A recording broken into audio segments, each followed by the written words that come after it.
4年一次的世界杯足球赛最近正式开始了。不过这一届世界杯跟往常不太一样，举办国家不是欧洲或是美洲，而是位于波斯湾地区的卡达。比赛时间还破天荒从原本的夏天改到冬天。卡达在筹备期间还爆出了超多的争议，让许多国家都出现抵制的声音。那究竟为什么单纯的足球比赛会牵涉出这么多的问题？而为什么阿拉伯世界的油王又会想要加入举办世界杯呢？今天就让我们一起来聊聊卡达世界杯吧。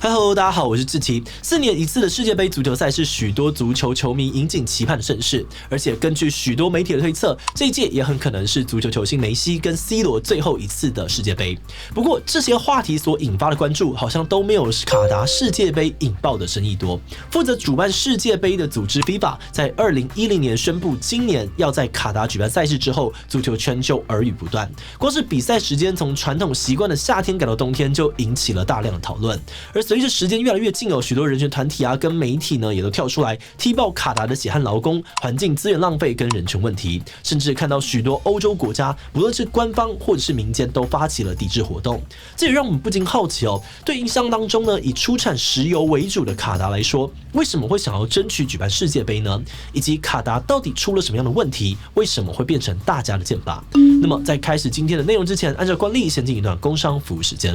4年一度的世足赛即将到来，但你知道吗？在光鲜亮丽的比赛背后，有很多人正在被剥削、迫害，甚至丧命。今年的主办国卡达是个依赖移工的大国，这次世足赛也请了大量的移工来工作，但卡达的移工政策却让这些移工的处境非常的严峻。很多人都领着低薪，被限制入境、出境换工作，甚至在高温下工作超过12小时，让不少人因此而受伤跟死亡。为了改变这个状况，已经有不少国家的代表队都出面对卡达跟 FIFA抗议，国际特赦组织也发起全球联署，要求卡达改善移工政策，并且赔偿受害的移工和家属。现在邀请你点击资讯栏的连结，一起加入全球民众的行列，关心卡达移工的困境，一起声援改变他们的命运。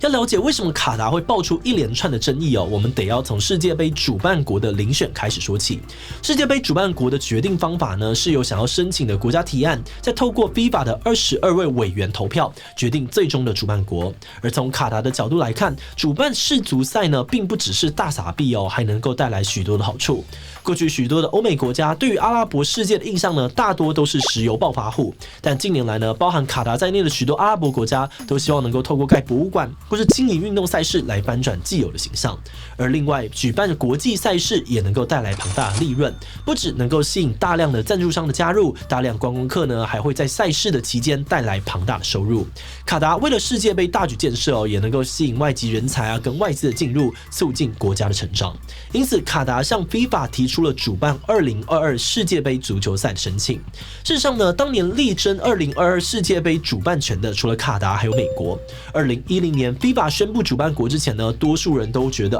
肯定是美国会赢，因为他们的基础建设比卡达好很多，又有大型赛事的筹备经验。但最终 FIFA 宣布2022年的世界杯将会交由卡达主办，而卡达因此成为了历史上面第一个举办世界杯的阿拉伯国家。不过这样的结果也引起了许多人的质疑，明明美国看起来比较有优势，但为何最后却是卡达拿到主办权呢？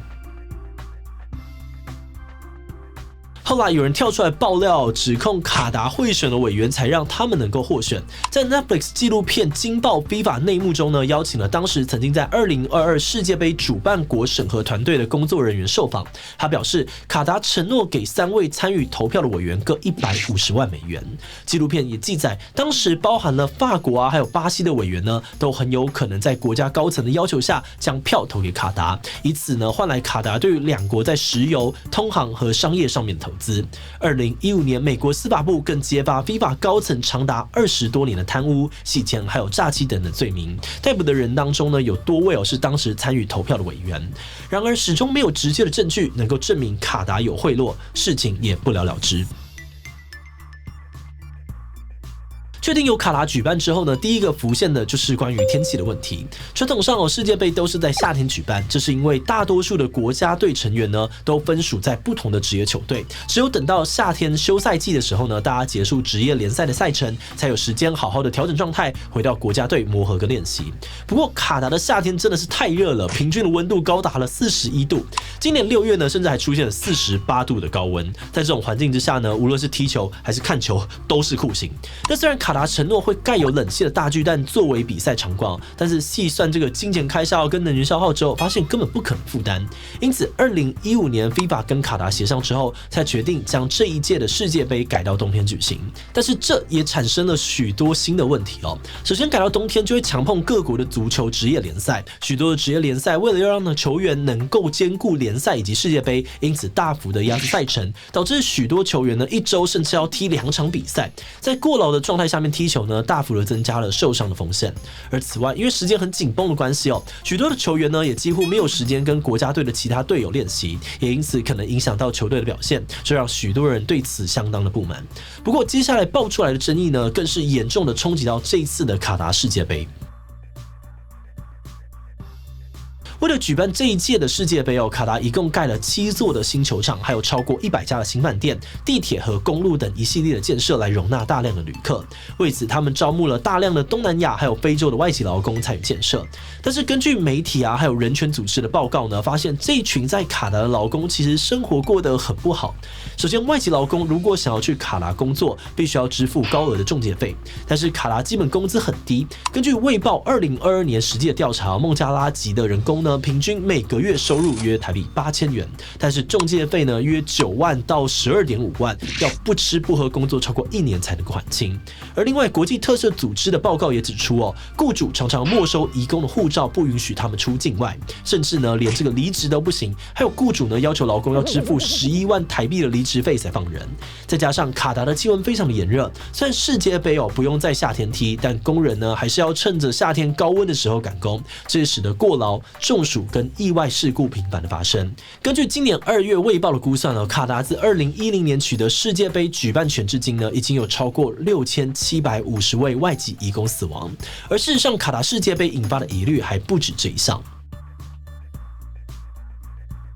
首先是浪费能源的问题近年气候变迁越来越有感，大型的赛事是否过度的耗能也成为了讨论的焦点。对此 ，FIFA 曾经表示，卡达世界杯将是第一个达成碳中和的世界杯。不过，卫报认为卡达计算碳排放的方式有问题，他们只算了世界杯期间的碳排放量，而没有计算前期建造过程当中造成的环境污染。而 NGO 碳排放观察呢也指出，卡达虽然很骄傲他们的国家小、移动距离近、移动的环境成本低，但是卡达的住宿实际上并不够，许多游客呢必须要住在邻近的国家，再飞来卡达看比赛，大大的增加了碳足迹。再来就是 LGBT 族群权益的问题，在卡达同性恋是非法的，如果被抓到，最高可以判处7年的监禁。卡达政府过去就有任意逮捕 LGBT 族群，在拘留期间殴打或性骚扰 LGBT 人士的记录。而卡达氏族大使呢还曾经公开说，同性恋是禁忌，是对心灵的伤害。这使得许多热爱足球的 LGBT 族群担心如果飞去卡达观赛，可能会有人身安全的疑虑。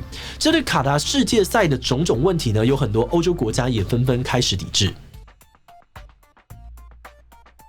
足球世界排名第10的丹麦呢，就决定把其中一款球衣改成全黑，来悼念场馆建造过程当中死亡的移工。而包含了英格兰在内的9个欧洲国家或代表队，也约好共同佩戴印有彩虹的队长臂章出场，借此抗议卡达的 LGBT 相关法律。然而，在英格兰第一场的比赛之前的 FIFA 突然宣布，如果佩戴臂章，不仅会罚钱，还会直接罚佩戴的人1张黄牌。由于黄牌对于后续的赛程影响很大，因此串联的队长们也都暂时放弃计划，一直到截稿前都还不确定呢是否会有后续的抗议行动。另外呢，在民间也有人响应抵制的活动，像是德国呢就有部分的酒吧宣布，因为卡达的这种争议，在世界杯期间呢将不会在酒吧里面播放球赛。有位酒吧的老板说，虽然这样子呢会降低收入，但至少他个人能够问心无愧。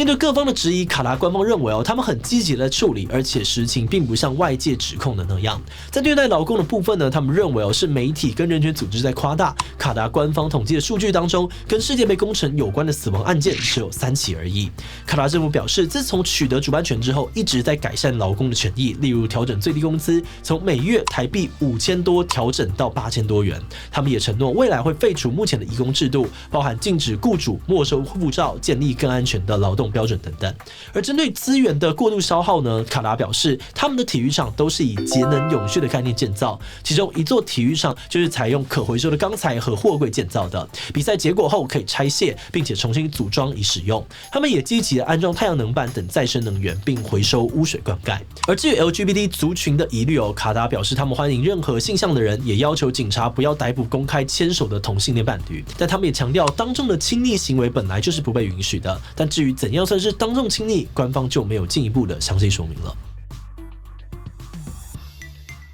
这次卡达主办的世界杯足球赛对很多国家的球迷来说，真的是期待很久的一场足球盛会。在疫情之后呢，大家很难得可以重新聚在一起看精彩的比赛，能为自己的国家或喜爱的球员喝彩，但却发现原来这场赛事背后可能藏着很多的问题。不得不说，心情多多少少都会受到影响。那虽然我们很难完全确定目前的情况是不是真的有所改善，但至少我们可以透过这集的介绍，让大家知道有这样的事情需要我们关注。好的，那影片的最后呢，想要问大家，你会看今年的卡达世界杯足球赛吗？ A 会有年度盛事绝对要看， B 会有我是忠实的足球迷呢，一定会有看，但心情很复杂， C 不会有卡达世界杯的争议太严重，会抵制不看球赛， D 不会有因为我其实对足球没有什么兴趣，以其他留言告诉我们吧。最后，如果你喜欢今天影片，欢迎分享出去，让更多人知道卡达世界杯争议。此外呢，也可以点击这个地方看球王梅西转队的故事，以及欧洲的超级联赛为何胎死腹中。那么今天的这一期就到这边告一段落，我们就明晚再见喽。